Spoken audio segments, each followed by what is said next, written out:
Pada tahun 1930, seorang pemburu bernama Joe Labelle menemui sebuah perkampungan kecil yang kosong. Tempat itu dikenali sebagai Anjikuni Lake. Apa yang pelik?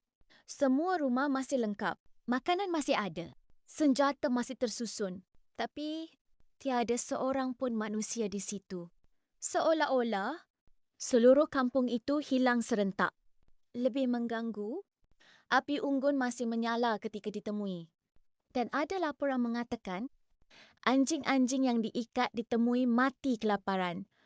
Tiada tanda pergaduhan, tiada jejak perpindahan. Hanya sunyi. Kes ini dikenali sebagai Anjikuni Village Mystery. Sehingga hari ini, tiada penjelasan yang benar-benar pasti. Apa yang boleh buat satu komuniti lenyap begitu sahaja?